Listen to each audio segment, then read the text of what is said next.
বেশ কবছর আগে একটা আ টেলিভিশন কমার্শিয়াল এসছিল এবং এই আন্তর্জাতিক মাতৃভাষা দিবসকে কেন্দ্র করে সেই টেলিভিশন কমার্শিয়ালটা সবার আবেগকে খুব ছুঁয়ে গিয়েছিল। সেই কমার্শিয়ালের ১ম লাইনটা ছিল, "ভাবুন তো এমন একটা পৃথিবী যেখানে ভাষা নেই।" এটা মনে হয় আমরা চিন্তাই করতে পারি না। মনের আবেগ প্রকাশের জন্য, মনের ভাব প্রকাশের জন্য, কারো কাছে নিজের কথাটা বলার জন্য ভাষার বড় প্রয়োজন। ইশারায় কথা বলাই যায়, কিন্তু ভাষার চেয়ে সুন্দর আর কি হতে পারে? এবং পৃথিবীতে আসলে যত ভাষা রয়েছে তার নিজস্ব সৌন্দর্য আছে। কিন্তু আমার কাছে, আমাদের কাছে সেরা হচ্ছে আমাদের মাতৃভাষা, আমাদের বাংলা ভাষা। এবং আমরা পৃথিবীর একমাত্র জাতি যারা ভাষার জন্য জীবন দিয়েছি। আমরা ভাষার অধিকারকে অর্জন করে নিয়েছি। আর সে কারণে আমাদেরকে আদর্শ মেনে পৃথিবীর প্রত্যেকটি দেশ কিন্তু এই ২১শে ফেব্রুয়ারিকে আন্তর্জাতিক মাতৃভাষা দিবস হিসেবে পালন করে থাকে। এই ভাষার মাসের শুভেচ্ছা জানাচ্ছি সবাইকে এবং স্বাগত জানাচ্ছি সবাইকে আমাদের আজকের বইয়ের পোকা আয়োজনে।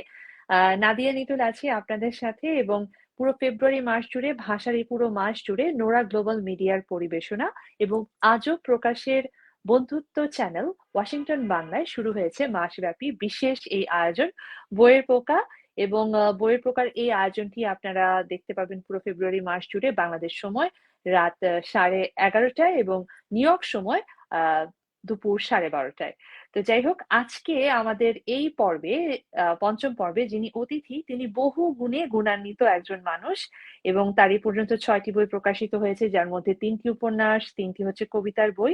কিন্তু তিনি একজন স্বপ্নবাজ, ইতিবাচক মানুষ। কারণ যিনি স্বপ্ন দেখতে জানেন না, তিনি আসলে লিখতেও জানেন না। কারণ বই লেখা আমাদের স্বপ্ন দেখতে শেখায়। শোয়েব আল হাসান আছেন আজকে আমাদের সাথে আমাদের এই বইয়ের পোকা আয়োজনে। আপনাকে স্বাগতম ভাইয়া আমাদের বইয়ের পোকায়। কেমন আছেন আপনি? আসসালামু আলাইকুম। আলহামদুলিল্লাহ আপু, আমি খুবই ভালো আছি। আর স্পেশালি বইমেলার মাসে, ফেব্রুয়ারি মাসে আসলে ঈদের আনন্দের মতো লাগে। আসলে ঈদের আনন্দের মতো সময় আমরা কাটাই। সো আলহামদুলিল্লাহ খুবই ভালো আছি। আচ্ছা। তো যেহেতু বই নিয়ে অনুষ্ঠান হচ্ছে, বইয়ের সাথে আরো অনেক কিছু সম্পর্কিত। যদি আমি বলি যে আপনার বই পড়ার শুরু কবে, সেই ১ম স্মৃতি, বইমেলায় আসার ১ম স্মৃতি। তাহলে সেই গল্পটা শুনি। কারণ স্মৃতিচারণ দিয়ে শুরু করতে চাই। আচ্ছা। আ আমার জন্ম এবং বেড়ে ওঠা একদমই মফস্বলে। মানে মফস্বল বলতে আসলে আমরা যেটা বুঝি তার থেকেও বেশি মফস্বল। আ হুম, হুম। আমি একটু যদি বলি তাহলে হয়তোবা যারা দেখছেন তারা হয়তোবা বুঝতে পারবেন যে উম আ আমাদের বাড়ির সামনের যে রাস্তাটা ছিল সেখানে গরুর গাড়ি চলতো এবং বছরের ৬ মাস আমরা জুতা পরে স্কুলে যেতে পারতাম না। এমন অবস্থা হুম, হুম। থাকতো আমাদের রাস্তাঘাটের অবস্থা। সো এরকম একটা জায়গায় হচ্ছে আমার জন্ম এবং বেড়ে ওঠা। এবং আমাদের একটা লাইব্রেরি ছিল স্কুলে। বাট সেটা সবসময় তালাবদ্ধ অবস্থায় থাকতো। এবং আচ্ছা। আমাদের ওইভাবে কখনো ইন্সপায়ার করা হয় নাই বই পড়ার প্রতি। ইভেন দো আমরা যদি নিজেরাও কখনো বলতাম আমাদের লাইব্রেরিয়ানকে যে আমরা বই পড়তে চাই বা ওখানে কি আছে ওই লাইব্রেরির মধ্যে কি বই আছে আমরা অন্তত একটু দেখতে চাই। পড়া দূরে থাক। বলত, "না, না, না ও ঘর খোলা যাবে না।" মানে ব্যাপারটা হচ্ছে এরকম। তো হুম, আমি হুম। যখন যতদূর মনে পড়ে আ ক্লাস ৬ কি ৭ এরকম হবে। আমার ভাইয়ার টেবিলের উপর, আমার ভাইয়া তখন হচ্ছে কলেজে পড়ে। হুম, তো হুম। ভাইয়ার টেবিলের উপর দেখি একটা বই রাখা। বইয়ের নামটা হচ্ছে হিমু। হুম, হুম। আমি একটু নেড়ে-চেড়ে দেখলাম যে বইটা। পরে দেখি হিমু হুমায়ূন আহমেদের। পরে ভাইয়া রাগ করতে পারে। এজন্য লুকায়ে আমি নিয়ে আসছি আমার ঘরে। নিয়ে আসার পরে দেন আমি এক বসাতে আমি ওই বইটা পড়া শেষ করেছিলাম এবং মানে দ্যাট ওয়াজ দ্য মানে ফার্স্ট মোমেন্ট এবং আ কি বলবো? মানে ওইটাই হইতেছে আমার নিজের পাঠ্য বইয়ের বাইরে ১ম কোনো গল্পের বই বা উপন্যাস যাই বলেন না কেন মানে ১ম টা পড়া আরকি। এবং তারপর বাহ! থেকে আমি চেষ্টা করতাম বিভিন্ন জায়গা থেকে, আসলে গ্রামে কিন্তু ওই ধরনের পত্রিকা ছিল না, ম্যাগাজিন ছিল না। হুম, হুম। বই যেটা বললাম আমাদের স্কুলের যে ব্যাপার এরকম ছিল। তো পড়ার আসলে স্কোপ খুবই কম ছিল। তো তারপরেও এই যে হিমু পড়ার পর থেকে আসলে যে মাথার মধ্যে গল্পের পোকা ঢুকে গেছে বা খুবই ভালো লেগেছে। এরপর থেকে আমি চেষ্টা করতাম কার কাছে কি বই আছে সেখান থেকে নিয়ে আ পড়ার জন্য। সো এইটা হইতেছে আমার বই পড়ার ১ম এক্সপেরিয়েন্স এবং বই মেলায় আসার ১ম অনুভূতি হচ্ছে ১ম আসছি আমি কখন? যখন আমি ২০১৩ কি ১৪ সাল হয়তোবা হবে। আমি ঢাকায় আসি ২০১০ সালে এবং বই মেলাতে 2013 বা 14 সালের দিকে হবে, আমি ঠিকঠাক মনে করতে পারছি না। বন্ধুদের সাথে তখন বই মেলায় এসেছিলাম এবং পুরা বই মেলা ঘুরেছিলাম, বই কিনেছিলাম। সো এটাই। বাহ, চমৎকার। এই পর্যন্ত কবিতা উপন্যাস এনেছেন। মানে সাধারণত দেখা যায় যিনি কবিতা লেখেন তিনি কবিতাই লেখেন, আবার যিনি উপন্যাস লেখেন তিনি মাঝে মাঝে কবিতা লেখেন। তো আপনার ক্ষেত্রে হিসেবটা সমান সমান, 3টা উপন্যাস 3টা কবিতা। এবার বইমেলায় বই এসছে, একটু শুনি বিষয়টা এমন কেন, কবে লেখা হলো প্রথম, লেখালেখি শুরুটা কবে থেকে? আচ্ছা, আমার হচ্ছে আমি যখন লেখালেখি শুরু করি তখন আসলে কবিতা দিয়ে শুরু করেছিলাম। আহ হুম হুম 2002 সাল বা 3 সাল এরকম হবে। তখন আমাদের স্কুলে দেয়াল পত্রিকা শুরু হবে। তো আমি সেকেন্ড বয় ছিলাম। তো আমাদের ক্লাস টিচার বললেন যে সবাইকে কিন্তু লেখা জমা দিতে হবে, স্পেশালি যারা প্রথম থেকে রোল 5-6 পর্যন্ত যারা আছো তোমাদের কিন্তু একটা করে লেখা জমা দিতেই হবে। তো তখন আমি সেকেন্ড বয় হিসেবে আমি তো লিখতে পারি না, কি করব, আমি ভাবলাম যে ঠিক আছে তাহলে একটা কপি করে দেই। আমার ভাইয়া যেহেতু কলেজে পড়ে, ভাইয়ার বই থেকে যদি আমি কপি করে দেই তাহলে হয়তো এটা কেউ বুঝবে না, মানে আমি ছোট্ট মানুষ, আমার মাথায় আর কি ওই অতটুকু বোধ বুদ্ধি তখনো হয় নাই যে যারা টিচার আছেন তারাও তো কলেজ পার করে এসছেন, সুতরাং আমি যতই কলেজের বই থেকে কপি করে দেই তারা তো নিশ্চয়ই ধরতে পারবেন বা বুঝতে পারবেন। তো যেটা হলো, আমি ভাইয়ার কলেজের বইয়ে জসিমউদ্দিনের একটা কবিতা ছিল, মুসাফির কবিতা, হুম যে হুম। চলে মুসাফির গাহিয়ে জীবনে তার ব্যথা আছে শুধু গাহিয়া ব্যথার জীবনে। দোসর নাহি, এই কবিতাটা ছিল। তো আমি মুসাফির কেটে আমি পথিক বানিয়ে দিলাম, যে কবিতার নামটা হবে পথিক, মানে একদম হুবহু কপি করা যাবে না, যেহেতু আমি একটু ভালো আচ্ছা। স্টুডেন্ট ছিলাম অতটুকু চেঞ্জ করাই যায়, অতটুকু বোধ বুদ্ধি ছিল। পরে আমি লিখলাম এরকম যে চলিছে পথিক একা, আর কত দূর গেলে পাবে সেই নিত্য বন্ধুর দেখা। মানে আমি হচ্ছে এই 2 লাইন নিজের মতো করে মেলালাম। হুম হুম। তো এরকম করার পরে কিছু দূর পরে আমি ওখান থেকে 2 লাইন দেখি, আমি নিজের মতো করে 2 লাইন আবার মিলাই, যে আমের সাথে জাম, মানে ব্যাপারটা এরকম অনেকটা মেলানোর ব্যাপারে। আর আচ্ছা। এরকম করে 6 লাইন বা 8 লাইন লেখার পরে পরে একটা সময় আমি খেয়াল করলাম যে আমি আর বইয়ের দিকে তাকাচ্ছি না, এবং আমার মাথার মধ্যে একটা অটোমেটিক্যালি একটা স্টোরি বিল্ড আপ হয়ে গেছে ততক্ষণে, আমি ওটাকে কল্পনা করে নিজের মতো করে লিখছি। এবং লিখতে লিখতে এবং আমার তখন এটা মনে হচ্ছিল যে আমি যে স্টোরিটা চিন্তা করে লিখতেছি এটা আমাকে শেষ করতে হবে, এবং আমি হুম হুম। ঘরের দরজা জানলা সবকিছু বন্ধ করে দিয়ে আমি লিখতেছি। ওদিকে মা একটু পর পর এসে নক করতেছে, কি ব্যাপার, আমি কোনোদিন ঘরের দরজা বন্ধ করি না, ওই দিন কেন আমার ঘরের দরজা মানে দরজা বন্ধ, মা খুবই মানে চিন্তিত। পরবর্তীতে প্রায় ঘন্টা দেড়েক পরে যখন আমি শেষ করলাম, মানে আমার মাথায় যে স্টোরিটা ছিল বাট খুবই স্বাভাবিক ভাবে মেলানো আর কি, আমি বললাম কারণ ছোট্ট মানুষ। পরে আমি হুম হুম। তখন ওটা খেয়াল করলাম যে 102 লাইনের একটা কবিতা লিখেছি, যে কবিতাটার নাম ছিল পথিক। এবং প্রথমে যে লাইনগুলো ছিল পরবর্তীতে আমি ওগুলো চেঞ্জ করে দিলাম, যে না, যেহেতু আমি পরবর্তী লাইনগুলো আর আমি দেখি মানে কপি করে লিখি নাই বা ওইখান থেকে আর দেখিও নাই, সেহেতু প্রথমে 2-4 লাইন যদি আমি কপি করে ওইটা হয়ে যায় তাহলে তো মান সম্মান যাবে। পরে আবার ওইটা আবার একটু চিন্তা ভাবনা করে পরে ওটা ঠিকঠাক করে নিলাম। পরে মা যখন এসছে রুমে, এসে খুবই চিন্তিত, কি ব্যাপার, আমি এতক্ষণ দরজা বন্ধ করে কি করি। পরে মাকে বললাম যে মা এই অবস্থা। পরে মা তো বিশ্বাস করতেছে না যে সত্যি তো এটা তুই লিখছিস। আমি বললাম হ্যাঁ মা, এটা আমি লিখছি। পরে মা বলতেছে ঠিক আছে, আমি তোর জন্য অনেক অনেক দোয়া করলাম যেন আল্লাহ তোকে ওই পর্যায়ে নিয়ে যায়, এবং তোর যেন এই মনোবাসনাটা পূর্ণ হয়। এবং তারপর থেকে আপু সত্যি কথা বলতে আমি আহ, আমার এখন পর্যন্ত কয়েক হাজার কবিতা লেখা আছে। হুম হুম। কবিতাটা হচ্ছে ভালো লাগার জায়গা। আমি মূলত 4টা জনরায় লেখালেখি করি, কবিতা, ছোট গল্প, উপন্যাস এবং ভ্রমণ কাহিনী। তো বাহ। 3টা কবিতা বই এবং 3টা উপন্যাস অলরেডি প্রকাশিত হয়ে গেছে। আর ইবুক প্ল্যাটফর্ম বইটইতে এসেছে একটা গল্পের বই। শুধুমাত্র ভ্রমণ কাহিনীর বইটাই এখন আসা বাকি আছে। সো ইনশাল্লাহ এটা খুব বাহ, শীঘ্রই হয়তো বা চলে আসবে। অবশ্যই চলে আসবে। এবং সেই সাথে আমার মনে হয় এবারের বইমেলায় যে দুটো বই আপনার আসছে, সে দুটো বই, যেটা উপন্যাস যেটা কবিতা, সেটা নিয়ে একটু শুনি যে সেখানকার বিষয়বস্তু কি, বিষয় আসলে পড়তে পারবে আমাদের পাঠকরা, আপনার বইয়ে কি রয়েছে। আচ্ছা আপু একটু কারেক্ট করে দেয়, সেটা হচ্ছে এবার বইমেলা দুটো না, আমার একটাই বই এসেছে, বইটার নাম আচ্ছা। হচ্ছে ও, বকুল বাহা। এটা হচ্ছে বকুল বাহা। সমকালীন আচ্ছা। উপন্যাস। জি, আচ্ছা। এটা আজব জি। আজব প্রকাশ, এটা আজব থেকে এসছে। হুম আহ, হুম। বইমেলায় পাওয়া যাচ্ছে 398 এবং 399 নাম্বার স্টলে। এটা হচ্ছে একটা সমকালীন উপন্যাস, এবং এখন পর্যন্ত যারা পড়েছে এবং যারা রিভিউ দিয়েছে, সো তাদের কাছ থেকে পাওয়া ফিডব্যাক গুলো খুবই পজিটিভ। সো গত কয়েকদিন আগে আমি একজনের রিভিউ পেলাম। তো ওই ভাই হচ্ছে প্রচুর পড়ালেখা করেন, মানে পড়ালেখা বলতে উনি আমাদের থেকে 4-5 বছরের হয়তো বা বড় হবেন, বাট হিউজ উনার পড়ার লেভেল হচ্ছে মানে মানে আউট অফ দ্য ইউনিভার্স। মানে খুব দ্রুত পড়তে পারেন এবং অনেক বই পড়েন, কয়েক হাজার বই পড়া ওনার শেষ ইতিমধ্যেই।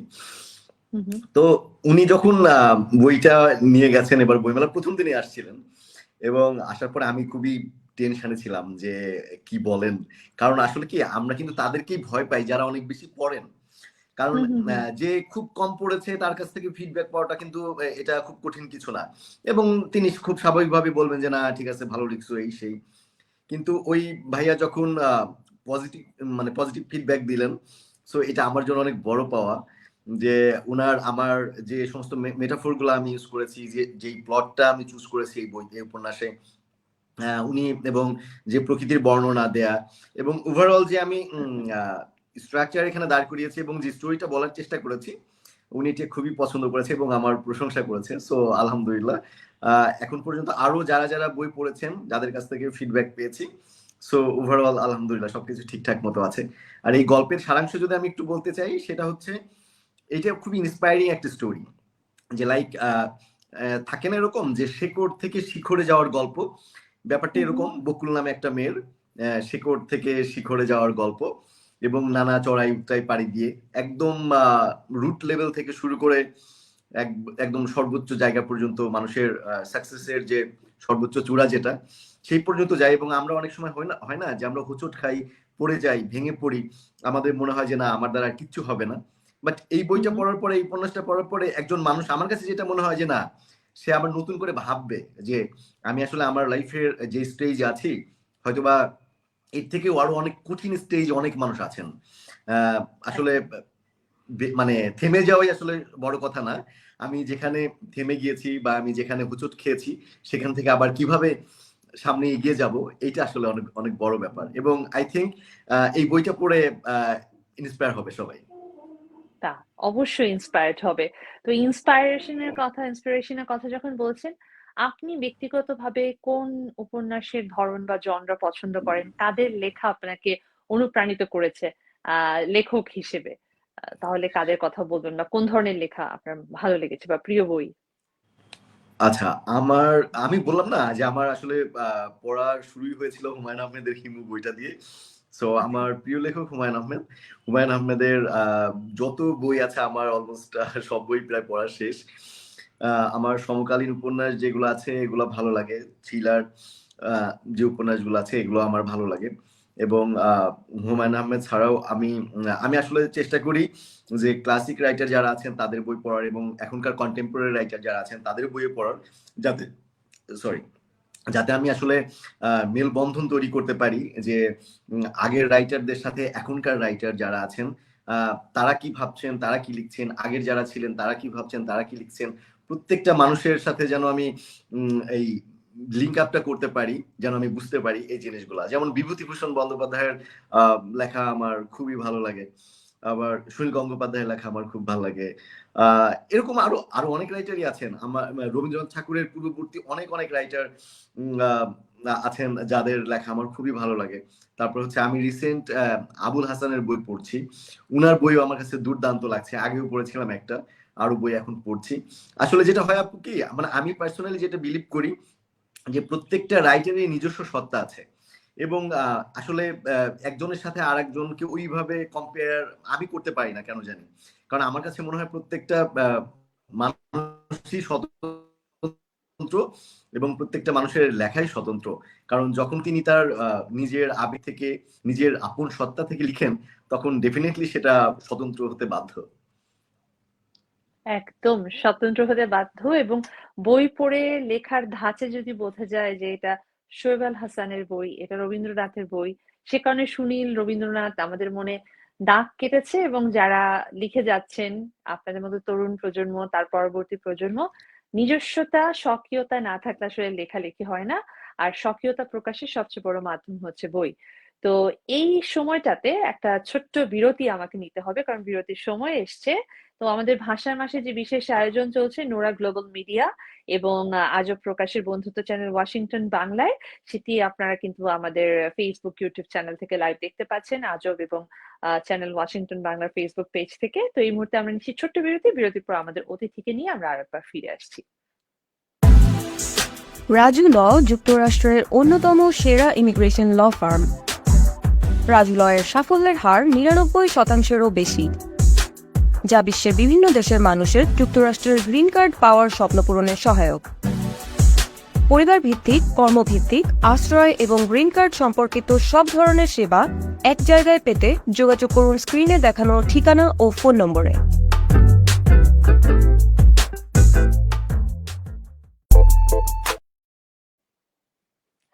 চলে এসেছি আমরা ছোট্ট বিরতির পরে। আমাদের বইয়ের প্রকার আয়োজন চলছে। আজকে শোয়েব আল হাসান ভাই আছেন, তার উপন্যাস নিয়ে আমরা গল্প করছিলাম। এবং আরেকবার বলে দিই, প্রতিদিন মানে ফেব্রুয়ারি মাস জুড়ে রাত 11:30টায় আপনারা এটি দেখতে পাচ্ছেন বাংলাদেশ সময়, এবং সেই সাথে নিউ ইয়র্ক টাইম দুপুর 12:30টায় আপনারা একই সময় সেখান থেকে দেখতে পাবেন। আমরা আবার শোয়েব ভাইয়ের সাথে গল্পে চলে যাই। যদি আমাদের কোনো এসএমএস থেকে থাকে, তাহলে আমার মনে হয় ব্যাক স্টেজে যারা আছেন এসএমএস গুলো আমরা দেখতে পারি, সেখান থেকে যদি কিছু এসএমএস পড়া যায়। তো এসএমএস আসতে আসতে যে প্রসঙ্গে চলে যেতে পারি, আমরা লেখালেখি নিয়ে, গল্প নিয়ে কথা হচ্ছিল। একটা বড় অভিযোগ, এখন কেউ বই পড়তে চায় না এবং বইয়ের মূল্য দেখে অনেকে চলে যায়। আজকে আমি নিজে বইমেলায় গিয়েও বিষয়টা অবলোকন করেছি। কিন্তু আমাদের আমাদের সময় বলবো না, একটা সময় ছিল যখন বইমেলায় গিয়ে সবাই নিজের টাকা পয়সা দিয়ে বই যা আছে সব কিনে চলে আসতো। আমি সেই সময় পার করেছি। আমি আজকে বলছিলামও যে ঈদের কোনো একটা সালামির টাকা এসবগুলো একসাথে করে ব্যাংক ভেঙে তারপরে হচ্ছে সেবা প্রকাশনী থেকে বই কিনেছিলাম। এই যে একটা ট্রেন্ড ছিল, সেটা যেন একটু হারিয়ে গেছে আমার কাছে মনে হয়। এই প্রসঙ্গে আসবো। মোহনা জানবি আছেন আমাদের সাথে, নিতুল আপু আর লেখক শোয়েব দুজনই আমার পছন্দের। ধন্যবাদ আপনাকে। শোয়েব ভাই, তাকে কি ধন্যবাদ দিতে চান? হ্যাঁ, হ্যাঁ, মোহন আপু আমার খুবই পছন্দের একজন মানুষ এবং মোহন আপু রাইটার এবং তার বই এসছে এবার। সো মোহন আপু, thank you so much for comment.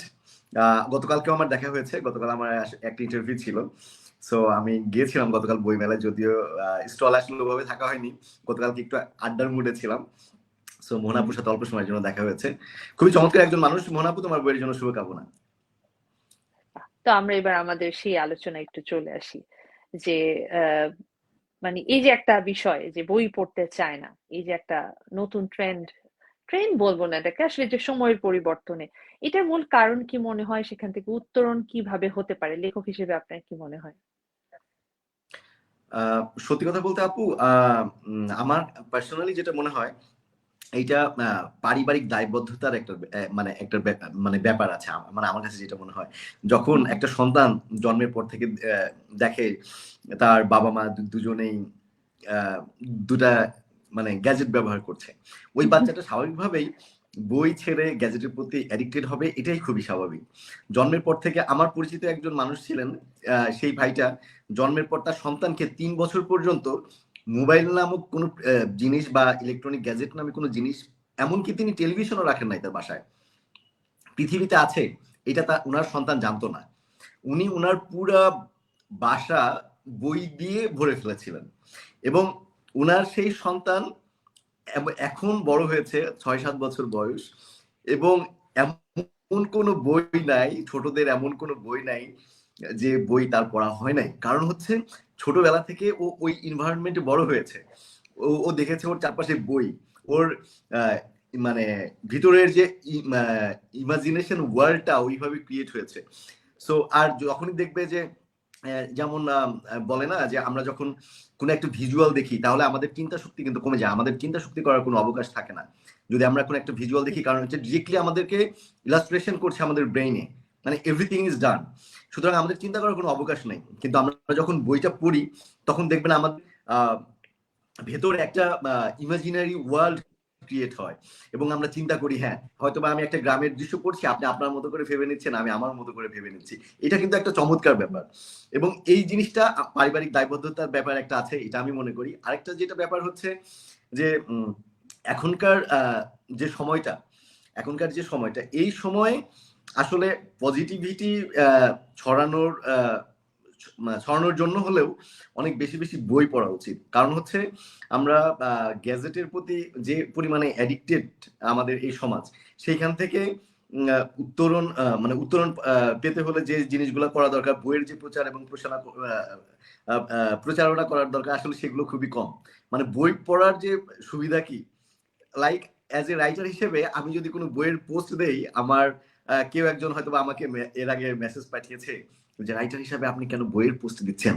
পরে আমি বললাম, ভাই বই কি কোনো হারাম প্রোডাক্ট, বা এটা কি পড়া নিষিদ্ধ যে আপনি এই কথা বলছেন? যে ব্যাপারটা তো এমন না, আমি বইয়ের কথা ছড়িয়ে পড়ুক মানে সব জায়গায়, এটা তো কোনো সমস্যা নাই। তার মানে আমরা আমাদের ভিতরে এখনো এইরকম রিজিট যে অ্যাজ এ রাইটার হিসেবে আমি আমার বইয়ের পোস্ট দিচ্ছি, উনি ভেবে নিচ্ছে না মানে it should not be happen, এটা কোনোভাবে হতে পারে না।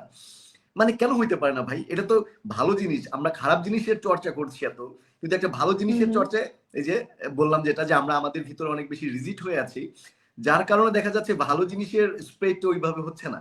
অথচ এইটাই হওয়ার কথা ছিল বেশি, যে খারাপ জিনিসটাকে আমরা কম প্রচার করে আমরা ভালো জিনিসটাকে বেশি প্রচার করব। আসলে সেটা হচ্ছে না। তো আমার কাছে যেটা মনে হয়, এইটা আমাদের মানে কালেকটিভ একটা দায়বদ্ধতা আছে, আমাদের ফ্যামিলিগতভাবে মানে পারিবারিক একটা দায়বদ্ধতা আছে। সো প্রত্যেক জায়গা থেকে যদি সবাই আরো বেশি অ্যাওয়ার হয়, দেন ডেফিনেটলি ওভারকাম করা সম্ভব। অবশ্যই, এবং সেখানে উদাহরণস্বরূপও কিছু বিষয় চলে আসে, যেমন আমরা বলি আমরা আধুনিক হচ্ছি, বই থেকে হচ্ছে আরো কিন্ডেল পড়া শুরু করেছে বেটা। কিন্তু বাইরের দেশে যদি যাওয়া যায়, আমার অনেক বন্ধু পরিচিত অনেকেই আছেন, বাসে বা মেট্রোতে ওরা যখন যায় প্রত্যেকের হাতে বই থাকে, প্রত্যেকে বই পড়তে পড়তে মেট্রো চলছে, কোন একটা কফি শপে বসেছে বিরতিতে, অফিসের বা কাজের বিরতিতে, সেখানে বসে কিন্তু বই পড়ছে। একটা মজার একদম। ব্যাপার, 2-3 মাস আগের ঘটনা, আমি সিলেটে একটা কাজে গিয়েছিলাম। তো আমি ফিরছিলাম এবং আমি হুমায়ুন আহমেদের একটা বইয়ের কিছু পাতা বাকি ছিল, আমার খুব পছন্দের একটা বই। তো সেটা পড়তে পড়তে আমার পাশে যে ভদ্র, সে খুব অবাক হলো, আমি বাসে বসে ওনাকে বলেছি আমি 4-5 পাতা শেষ করবো, তারপর আপনার সাথে কথা বলছি। এবং উনি এই ছবিটা ফেসবুকে দেওয়ার পর সেটা খুব সবার কাছে পৌঁছে গিয়েছিল, এখনকার যুগের ভাষায় ভাইরাল হয়েছিল। আমি খুব অবাক হলাম যে একটা মানুষ বাসে বসে বই পড়ছে, ট্রেনে বসে বই পড়ছে, বা বাসে কোথাও জার্নি করতে করতে সিটি বাসে পড়ছে। এটা খুব স্বাভাবিক একটা বিষয় হওয়ার কথা, এটা আসলে বিস্মিত হওয়ার বিষয় না। মানে বই পড়াটা কেন বিস্মিত হবে, এটা তো আমাদের জীবনের একটা অংশ, লাইফস্টাইলের একটা অংশ। সেই জায়গাটায় আনা মনে হয় বইমেলার একটা অন্যতম বড় উদ্দেশ্য হতে পারে। একদম একদম ঠিক। কারণ হচ্ছে যে আপু, যেটা হয়েছে যে আসলে এই চর্চাটা নাই। এই চর্চাটা না থাকার কারণে যে আমরা এখন এটা মনেই করে নিচ্ছি যে এইটা এইটা হয়তো বা মানে কি বলবো, যে অন্য কোনো ব্যাপার, যে সচরাচর ঘটে না, অথচ এটাই হওয়ার কথা ছিল। ইভেন তো আমাদের পাশের দেশ ইন্ডিয়াতে কিন্তু প্রচুর মানুষ বই পড়ে, প্রচুর হ্যাঁ। মানুষ বই পড়ে। আপনি যদি ওয়ার্ল্ড র্যাঙ্কিং দেখেন, ওরা কিন্তু অনেক আগায়, বাট আমরা অনেক অনেক অনেক পিছায়, কারণ আমাদের মধ্যে এই অভ্যাসটা নাই।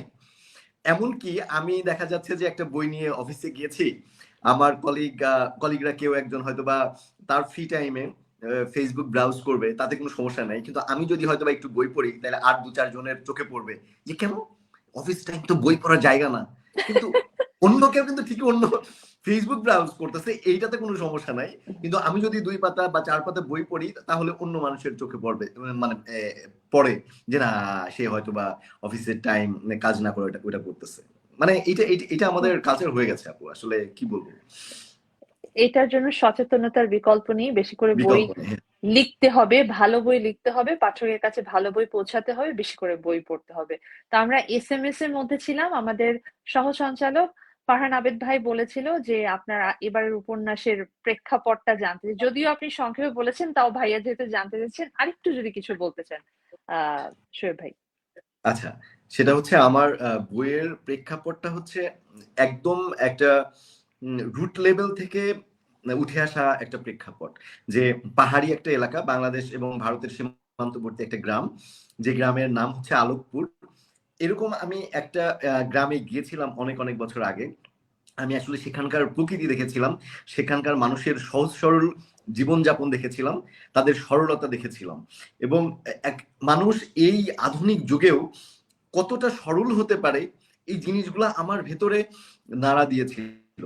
এবং আমি চিন্তা করেছিলাম এই জিনিসগুলো নিয়ে হয়তো বা লেখা যায়। আপনি চিন্তাও করতে পারবেন না আমরা 21st সেঞ্চুরিতে যেখানে বসবাস করছি সেইখানে এখনো এমন বাংলাদেশের অনেক জায়গা আছে যারা যারা হচ্ছে তাবিজে বিশ্বাস করে, ফকিরে বিশ্বাস করে, ওলা ওঠায় বিশ্বাস করে, তারপর হচ্ছে ঝাড়ফুঁকে বিশ্বাস করে।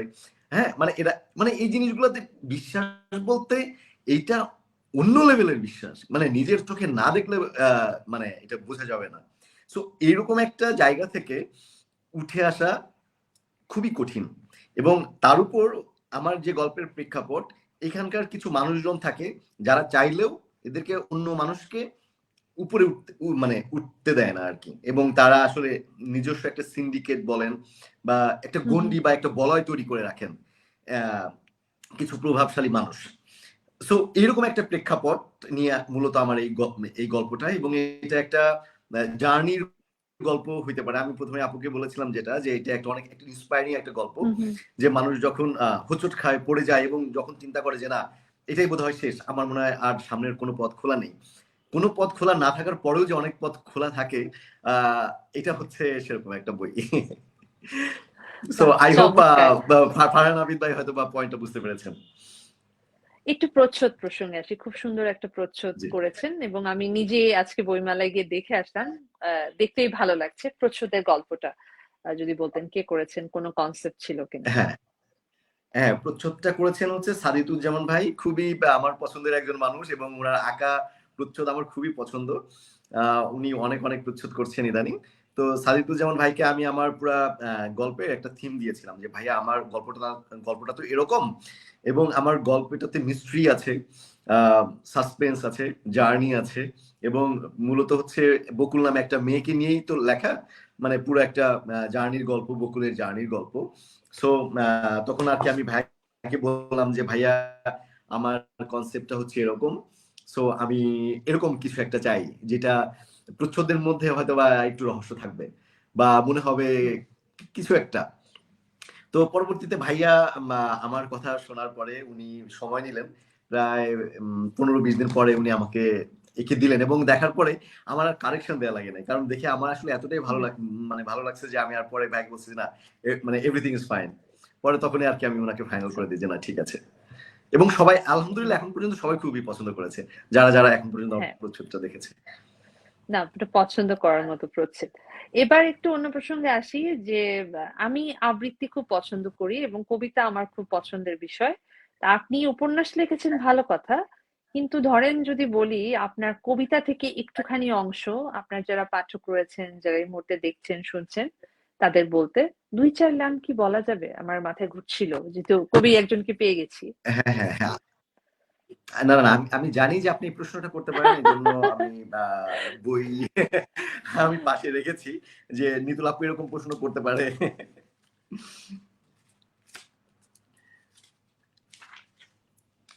আচ্ছা, কবিতা খোঁজা হচ্ছে।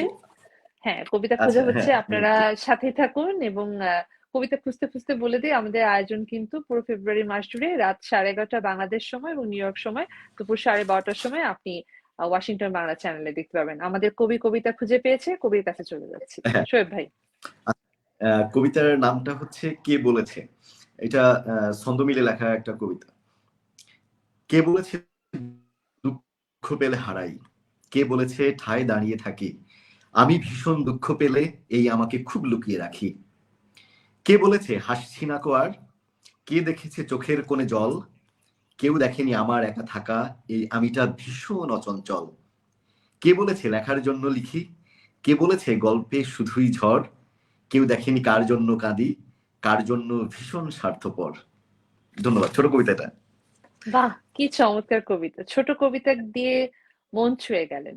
আমরা আয়োজনের মোটামুটি শেষের দিকে একটু জেনে নিই, আপনি সাহিত্যিক, আপনার লেখালেখি নিয়ে কথা হচ্ছে, কিন্তু আপনি ব্যক্তিগত জীবনে খুব গুরুত্বপূর্ণ দায়িত্বে আছেন, কর্পোরেট সেক্টরে কাজ করছেন, সেই কাজ প্রসঙ্গে একটু জেনে নিই।